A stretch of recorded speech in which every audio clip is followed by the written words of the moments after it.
Soy Fernando Esteves, director general de Santillana en el Perú, y les doy la bienvenida a este nuevo episodio de Escuelas que Inspiran. Hoy tenemos un invitado muy especial. Nos acompaña el doctor Jaime Saavedra. Para quienes siguen este episodio sobre educación, estaría de más presentar al doctor Saavedra, pero de todos modos les voy a recordar que es licenciado y doctor en Economía por la Universidad Católica del Perú y la Universidad de Columbia, respectivamente. Actualmente es director de Desarrollo Urbano del Banco Mundial para América Latina y el Caribe. Ha sido profesor de varias universidades, entre ellas la de Pacífico, la Universidad Católica, la Universidad de Toronto, y ha desempeñado cargos vinculados con políticas sociales y educativas en distintos organismos internacionales. Y además, como creo que casi todos ustedes saben, ha sido ministro de Educación del Perú en el periodo 2013-2016. Doctor Saavedra, bienvenido a Escuelas que Inspiran. Muchas gracias por este espacio. Un gusto estar aquí, Fernando. Doctor Saavedra, recientemente leí un estudio del que usted es coautor, publicado por el Banco Mundial y por UNESCO, que se llama Métodos rentables para la mejora del aprendizaje global. Y hay un concepto que me interesó mucho que tiene que ver con inversiones inteligentes para la mejora de los aprendizajes en los países de renta media y baja. ¿Podría explicarnos de qué se trata y cuáles son las evidencias en este sentido? Hay muchísimo interés por saber qué cosas funcionan, ¿no? Y cuáles son las intervenciones que pueden funcionar en países como los nuestros, en los cuales tenemos todavía déficits muy graves en los aprendizajes, ¿no? Pero al mismo tiempo, todos nuestros países tienen restricciones fiscales y tenemos que hacer las cosas a escala. No es un tema de qué cosa podemos hacer para mejorar esta aula o esta escuela, sino qué podemos hacer para mejorar decenas de miles de escuelas, ¿no? Entonces, importa mucho saber cuáles son las intervenciones que hay alguna prueba de que tienen un impacto positivo sobre el aprendizaje y al mismo tiempo que tienen un impacto positivo son financiables. Tienen que tener un costo unitario relativamente bajo para poderlo hacer a nivel de todo un país o de toda una región.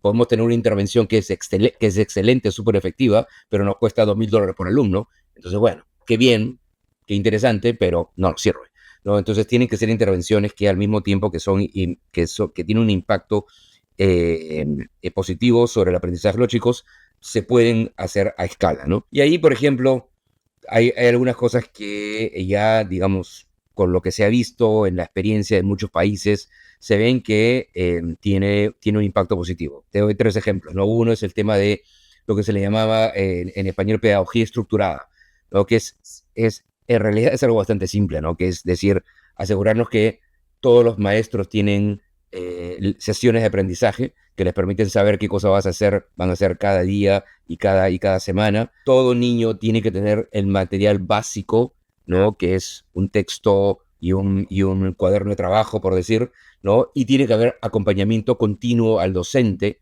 ¿no? Que le permita utilizar bien ese material, ¿no? Y esas sesiones de aprendizaje. Eso no es en realidad física nuclear, ¿no? Eso es un paquete mínimo que tiene que tener el maestro, pero lamentablemente en muchos de nuestros países ese paquete mínimo no está presente en todas las aulas, ¿no? Cuando decimos, pues tiene que tener el material mínimo de lectura, ¿no? Un texto para que el niño pueda aprender a leer y un cuaderno de trabajo. Eso es algo tan obvio y lamentablemente todavía en muchos de nuestros países de América Latina, muchos de los países de ingreso medio, no todos los niños les llega el material o no les llega a tiempo, ¿no? Entonces, ahí esa es una intervención que decimos, es costo efectiva en sentido de que eso no cuesta muchísimo por alumno, pero tenemos que asegurarnos que efectivamente le llegue a todos los chicos. Otra intervención que sí se encuentra que tiene un impacto positivo es lo que se le llama enseñar al nivel del niño, ¿no? Y que se ha popularizado mucho también en América Latina, en Asia del Sur, ¿no? En Asia del Sur con el nombre de Teach at the Right Level, ¿no? Que es asegurarnos que el maestro tiene la herramienta para poderle enseñar al niño en el nivel en el que el niño está, no al nivel en el que dice el currículum, ¿no? Si yo voy al tercer grado, el currículum me dice una cosa, entonces yo maestro voy, simplemente enseño lo que dice el currículum. Si la mitad de los chicos de ese salón no aprendieron bien lo que ya estaba en el currículum de primer y segundo grado y voy de frente al tercer grado, entonces ese chico va a estar cada vez más eh, eh, desconectado con la experiencia escolar, ¿no? Y eventualmente va a abandonar la escuela, ¿no? Entonces, ese maestro es posible que tenga que llegar a tercer grado y enseñarle a algunos chicos el material de primero, y a otros el de segundo, y a otros el de tercero, ¿no? Eso no es fácil, pero es vital, porque si no, digamos, el chico se desconecta completamente. Un tercer ejemplo que dábamos en esa publicación era darle información clara a las familias y a los estudiantes sobre los beneficios de la educación, que importa principalmente, yo diría, en nuestros países en la secundaria, ¿no? Pues, en general las familias llevan al chico a la escuela, si el padre dice que el chico va a ir a la escuela y los madres dicen que el chico va a la escuela, el chico va a ir. Pero eso es verdad en la primaria, ¿no? En la secundaria ya el niño tiene más agencia y entonces puede pasar que es más costoso, más difícil que en la interacción familia-niño se asegure que el chico, ¿no?, continúe en la escuela. Entonces es muy importante tener políticas comunicacionales, ¿no? Y acciones que permitan que nos aseguremos que las familias entienden la importancia de que el niño vaya a la escuela y que vaya a la escuela todos los días, ¿no? Y también que llegue al niño y que el niño entienda de que, o al joven ya, ¿no?, que si no cumple con el ciclo escolar de secundaria va a tener problemas en la vida, en el futuro, ¿no? Y eso es algo que sí es un problema grave en América Latina, ¿no? Porque la primaria sí, todos los chicos van a la primaria, casi el 100% de los chicos van a la primaria. Pero en secundaria tenemos unas tasas de deserción muy, muy altas, ¿no? En toda la región. Entonces sí es un tema de preocupación. Entonces eso como para darte ejemplos de temas que son inversiones costo efectivas y que se pueden escalar. Y solamente te doy un ejemplo de cosas que decimos ahí que son malas intervenciones, ¿no? Una mala intervención usualmente es dar solamente un elemento, ¿no? Es más, hay una evaluación randomizada muy famosa que se llamaba libro de texto y decía, no, el libro de texto no funciona. Y claro, lo que se refería es, si lo único que hago es repartir libro de texto y nada más, y no le doy a los maestros la preparación correcta, efectivamente, eso no va a tener ningún impacto. Eso ha sido muy, lamentablemente muy claro en América Latina, por ejemplo, con el uso de computadoras personales o tablets o laptops. Y se ha dicho, bueno, le damos una tablet a los chicos y con eso se resolvió todo. No se resolvió absolutamente nada, y fueron intervenciones absolutamente ineficientes, fue un gasto de recursos completamente injustificado, porque le das una notebook al chico y no hace nada más, eso, el impacto sobre el aprendizaje es cero, ¿no? Entonces ahí vamos desde lo muy costo efectivo hasta las malas inversiones, ¿no?, en las cuales simplemente se ponen recursos sin ningún impacto sobre el aprendizaje. Está muy claro, doctor. Ahora que le escucho acerca de inversiones inteligentes, pienso en otro libro suyo de coautoría que es ¿Está el piso parejo para los niños en el Perú? La pregunta es, este paquete mínimo que usted ha definido muy bien, cuyos atributos están muy claros y que tienen que ser sistémicos, da a entender que en América Latina se puede entregar este paquete si hay más voluntad que recursos. O sea, ¿le entiendo bien o no se trata tanto de limitaciones presupuestarias del Estado? América Latina sí, o sea, sí necesita más recursos, porque todavía es una región en la cual los gastos, por ejemplo, el gasto por alumno en la primaria está entre $1,000 y $2,000 en la mayor parte de países. Quizás Chile, Uruguay está gastando 3,000, un poco más, Colombia también. Pero bueno, los países de la OECD gastan 10,000, ¿no? Entonces, por más eficientes que seamos, sí se necesitan más recursos. No podemos decir, no, América Latina ya gasta lo que debe gastar. No, todavía hay que gastar más. Sin embargo, al mismo tiempo, hay mucho que se puede hacer bien con los recursos que ya tenemos, ¿no? Desde asegurar, desde dos puntos de vista, ¿no? Por un lado es gastar bien lo que ya se tiene. Yo recuerdo mucho cuando estábamos en la gestión, que tuve el honor de poder ser ministro en Perú. Mi problema más grave en términos de los materiales escolares era que no llegaban a tiempo. Si había los recursos para comprar cuadernos de trabajo y los libros de texto que se necesitaban, pero llegaban en octubre y las clases habían empezado en marzo. Entonces, eso está mal. Todo tenía que haber llegado en enero, ¿no? Lo cual implicaba que había que hacer un trabajo logístico de gestión, que ya no tiene nada, que no es nada de pedagogía, sino es un trabajo de gestión, que tenía que haber empezado 6 meses antes para asegurarte que el libro esté en enero, 2 meses antes que empiecen las clases. Entonces, eso no es imposible de hacer. Eso se puede hacer. Eso requiere digamos, como tú decías, la voluntad política de generar el aparato burocrático eficiente que se necesita en los ministerios para que esa plata que ya se gasta, que se está invirtiendo, se invierta bien, ¿no? Y ese texto en verdad no llegue en agosto o en octubre, sino que llegue a tiempo. Lo mismo diría yo con mucho de, por ejemplo, toda la inversión que se hace en los maestros, ¿no? Si el maestro es un salario que se pagó, pero si ese maestro al mismo tiempo que ya se ha invertido en el salario de ese maestro, no tiene el acompañamiento correcto, no tiene el coaching correcto, no tiene el soporte correcto, entonces ese maestro con ese mismo salario no va a hacer bien su trabajo y es un gasto ineficiente, ¿no? Entonces esa inversión en el maestro se tiene que complementar, algo que en verdad cuesta menos, no es que cueste poco, pero cuesta menos, se tiene que complementar con el apoyo al maestro, de tal manera que él pueda hacer su trabajo bien. Entonces te das cuenta, hay muchas cosas que se pueden hacer bien con los recursos que tenemos. Ahora, también es cierto que muchas de nuestras economías, si estamos hablando de la economía peruana, es una economía que tiene los recursos, ¿no? Digamos, el Perú todavía es un país que recauda, el país es una economía informal.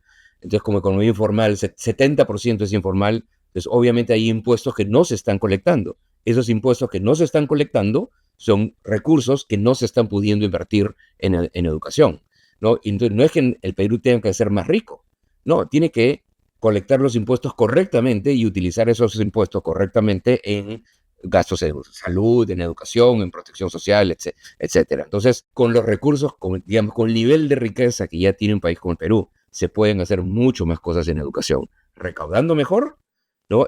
Por un lado, y por otro lado, siendo más eficiente con los recursos que ya se están destinando a la educación, ¿no? Se necesitan hacer las dos cosas. Sí, ahora que lo escucho a propósito de eficiencia, pienso en muchos países de la región que subejercen presupuesto para educación, ¿no? Devuelven dinero que muchas veces tienen asignado, que bueno, solo se gasta en la nómina, pero hay partidas que tienen que ver con perfeccionamiento y formación docente o materiales didácticos que en muchos países de la región no se utilizan. Pero doctor, Sí. déjame complementar eso que está diciendo, eso es extremadamente importante. Por eso es que una de las prioridades, por ejemplo, eh, cuando estuvimos en la gestión era mejorar la calidad de la burocracia del Ministerio de Educación, ¿no? Si tú vas a cualquier país de América Latina y tú preguntas, ¿dónde está la mejor burocracia? ¿Dónde está la burocracia más efectiva? Siempre te van a decir en el Banco Central o en el Ministerio de Economía y Finanzas, ¿no? Y no te van a decir en el Ministerio de Educación, ¿no? Y eso es inconsistente. ¿Cómo es posible que entonces que los políticos digan, oye, pero la educación es lo más importante, la educación es el futuro del país, ¿no? Nosotros estamos comprometidos con el desarrollo de los niños y de los jóvenes? Si eso fuera cierto, ¿no? Entonces tú encontrarías que la mejor burocracia no está en el Banco Central, sino que la mejor burocracia está en los ministerios de educación. Y esa burocracia es importantísima justamente para hacer lo que tú estás diciendo. Tú necesitas un aparato burocrático de excelente calidad multidisciplinario, ¿no? En el cual tengas gente que sepa no solamente de pedagogía, obviamente, necesitas gente de pedagogía en los ministerios para que pueda orientar mejor y definir mejor el tipo de apoyo que hay que darle al maestro, pero al mismo tiempo necesitas gente con muchísima experiencia en administración financiera, en gestión pública, abogados, psicólogos, ingenieros, arquitectos, especialistas en software. Necesitas todas las disciplinas trabajando en un ministerio que es tan complejo como un ministerio de educación. Porque un ministerio de educación tiene que, en un país como el Perú, asegurar que se provea un servicio de calidad en 50.000 locales escolares, trabajando con 500.000 de profesores para 7 millones de chicos todos los días. Ese es un aparato extremadamente complejo de gestionar.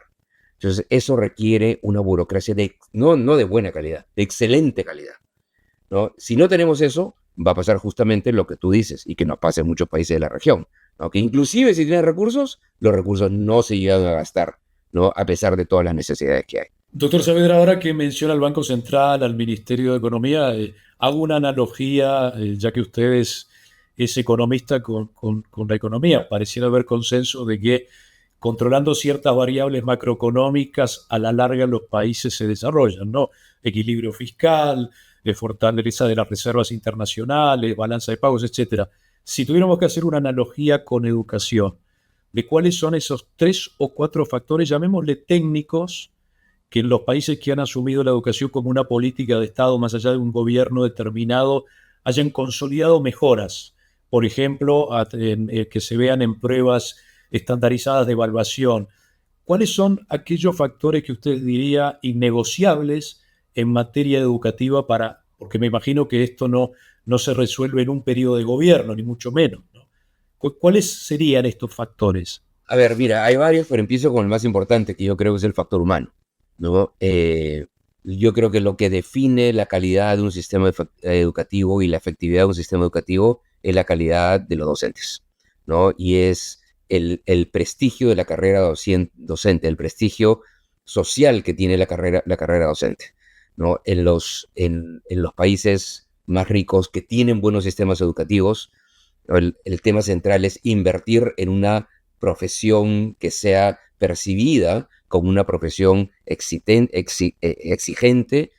retadora, que ofrece oportunidades de desarrollo profesional, que paga razonablemente bien, ¿no? En ninguna parte los profesores son millonarios, ni siquiera en Singapur, pero ser clara es firmemente una carrera de clase media, ¿no? Es lo que ves en la mayor parte de países ricos. Esa percepción social que hay de la carrera, ¿no? Y las características que tiene la carrera, como una carrera exigente, retadora y difícil con oportunidad de desarrollo profesional, es lo que te define la calidad del sistema, ¿no? Ahora, junto con eso, tienes que tener las intervenciones pedagógicas correctas, el uso correcto de la tecnología, tienes que asegurarte de los materiales mínimos, ¿no? Al menos, no es, digamos, lo que es más difícil, ¿no? Los materiales mínimos y una infraestructura razonable.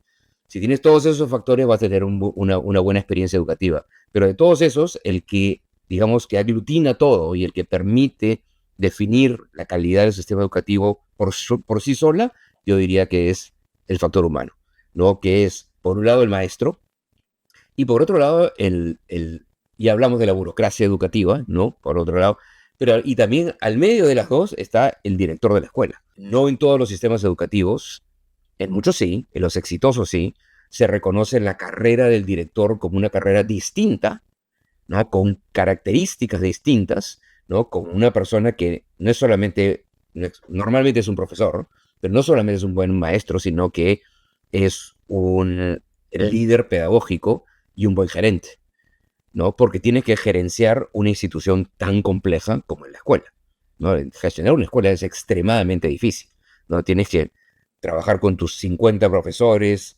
preocuparte de la vida de tus 500 alumnos, ¿no? Establecer buenas relaciones con la comunidad, gestionar tus relaciones con el ministerio. Es un trabajo muy, muy complejo, ¿no? Entonces se requiere una persona extremadamente calificada para que pueda gestionar esa institución tan difícil. Entonces ese es el otro factor humano, digamos, que yo creo que es crucial, que es el director de la escuela. Usted menciona el factor humano y en primer lugar pone la calidad del docente, ¿no? En su libro Estamos tarde, que es una suerte de memoria sobre su gestión en el Ministerio, en el Perú, de Educación, en el capítulo 3, usted le llama El maestro hace que la escuela exista.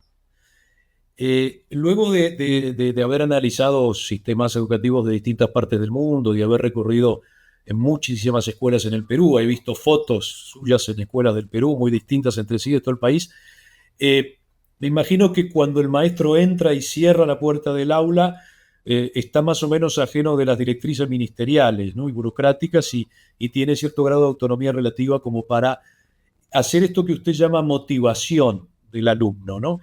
¿Podría contarnos qué ha visto, qué conoce de aquellos profesores que en condiciones similares de infraestructura, materiales, socioeconómicas, del alumnado, destacan respecto de otros? En relación a lo que estás diciendo, eh, las escuelas son más o menos parecidas en todo el mundo, ni siquiera te diría en América Latina, en todo el mundo, ¿no? Y esto aplica tanto al director de una escuela como al maestro, ¿no? Que es, tú vas a dos escuelas, si hablamos primero del director, si tú vas a dos escuelas y encuentras a un director que es, como se dice en el Perú, pilas, ¿no? A un director que está realmente comprometido con la misión de su escuela, ¿no? Que está realmente preocupado para asegurarse que todos los maestros, ¿no? Entiendan bien su rol y están comprometidos con su rol y está preocupado del bienestar de cada uno de los chicos, esa escuela funciona bien. Y esa escuela tiene un espíritu distinto a esa otra escuela en que tienes un director que, bueno, dice, bueno, el ministerio me dice que tengo que llenar estos formatos, entonces hago eso, ¿no? Y me dice que tengo que hacer estas cosas y eso es lo mínimo que tiene que hacer para cumplir con lo que dice el ministerio, la autoridad local, quien sea, ¿no? Esas dos escuelas pueden tener la misma infraestructura, los mismos recursos, ¿no? Y simplemente operan distinto. Ahora, es más, normalmente encuentras que la escuela de ese director Pilas termina teniendo mejores condiciones materiales también, porque ese director ha buscado con la empresa local, con la autoridad local, con los padres de familia, la manera de cómo agenciarse de mejores, digamos, condiciones materiales. Entonces, importa muchísimo, digamos, cómo ha interiorizado su rol ese director. Y lo mismo se encuentras cuando hablamos de los maestros, ¿no? Y como tú dices, una vez que se cerró, se cerró la puerta del aula, el maestro es completamente autónomo. Tú le puedes haber dado todo el soporte que quieras, todo el coaching que quieras, puedes ver todos los materiales. La experiencia de ese niño va a depender exclusivamente de lo que haga o diga ese profesor, ¿no? Y ahí es cuando tú te das cuenta. Hay unos profesores que dicen, bueno, mi trabajo es enseñar, yo vengo, yo enseño, y si, bueno, y si aprendiste, qué bien, y si no aprendiste, bueno, qué mala suerte, pues no hay chicos de que vienen de un hogar en el cual hay problemas, que no han comido bien, ¿no? Entonces, bueno, estos chicos no aprenden, pues, ¿qué se va a hacer? Pues, ¿no? Y así es, ¿no? Unos chicos aprenden, otros no. En cambio, tienes el otro maestro que dice, no, mi trabajo no es enseñar, mi trabajo es asegurarme que todo niño aprenda, ¿no? Y ese maestro, y hay muchísimos de esos maestros, ese maestro sabe que distintos niños requieren distintos tipos de apoyo o distintos niveles de atención y sabe que hay un niñito que está bien, que digamos, va a avanzar muchas cosas solo y hay otro niñito que requiere muchísima atención de él. Ese maestro es el que se asegura que todo niño recibe la atención que requiere porque dice, yo tengo que asegurarme que todos los niños aprendan. Y entiende que ese es su rol. Su rol no es enseñar, su rol es asegurarse que todos aprendan, que no es lo mismo, ¿no? Esas diferencias las ves tú en todos los países. Ahora, sí es cierto que hay algunos países en los cuales ese profesor, independientemente de las intenciones que tenga o la motivación que tenga, tiene mucho más apoyo. Obviamente, si ese profesor tiene más apoyo, va a poder hacer su trabajo, ¿no? De manera más eficaz y más efectiva, ¿no?